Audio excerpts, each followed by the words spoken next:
প্রার্থনা ফারদিন দিঘি বাংলাদেশের একজন চলচ্চিত্র অভিনেত্রী ও মডেল। তার বাবা সুব্রত চক্রবর্তী চলচ্চিত্র অভিনেতা ও মা দোয়েল চলচ্চিত্র অভিনেত্রী। চলচ্চিত্রে অভিনয়ের আগে গ্রামীণ বিজ্ঞাপনে অভিনয় করে সকলে নজরে আসেন দিঘি। কাজী হায়াত পরিচালিত কাবুলিওয়ালা দিঘির প্রথম অভিনেত্র চলচ্চিত্র। 2011 সালে তুমি আছো তুমি নেই চলচ্চিত্রের মাধ্যমে প্রাপ্তবয়স্ক অভিনেত্রী হিসেবে পুনরায় চলচ্চিত্রে অভিনয় শুরু করেন তিনি।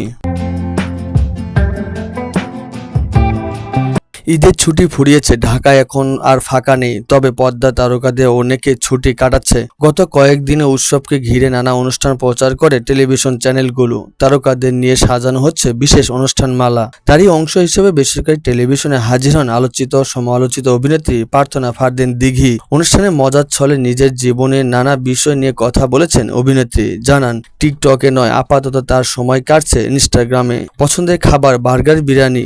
অভিনেত্রী না হলে হয়তো সঙ্গীত শিল্পী হতে পারতেন নায়িকা।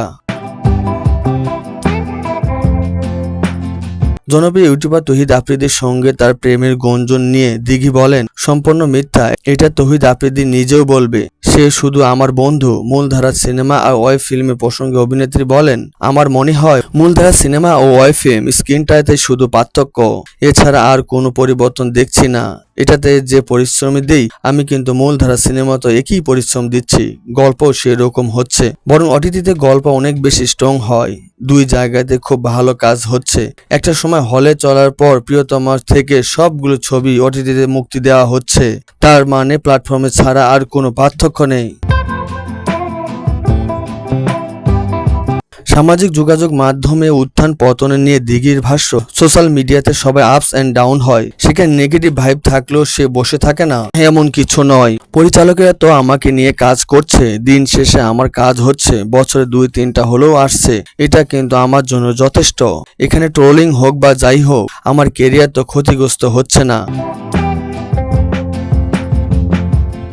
কাজী হায়াত পরিচালিত কাবুলিওয়ালা চলচ্চিত্রের মাধ্যমে শিশু শিল্পী হিসাবে চলচ্চিত্রে প্রবেশ করেন দিঘি। প্রথম চলচ্চিত্রে অভিনয় করে 2006 সালে শ্রেষ্ঠ শিশু শিল্পী হিসাবে জাতীয় পুরস্কার অর্জন করেন দিঘি। তারপরে আরো 2টি চলচ্চিত্রে অভিনয় করে শ্রেষ্ঠ শিশু শিল্পী অভিনয় হিসাবে জাতীয় পুরস্কার অর্জন করেন সে।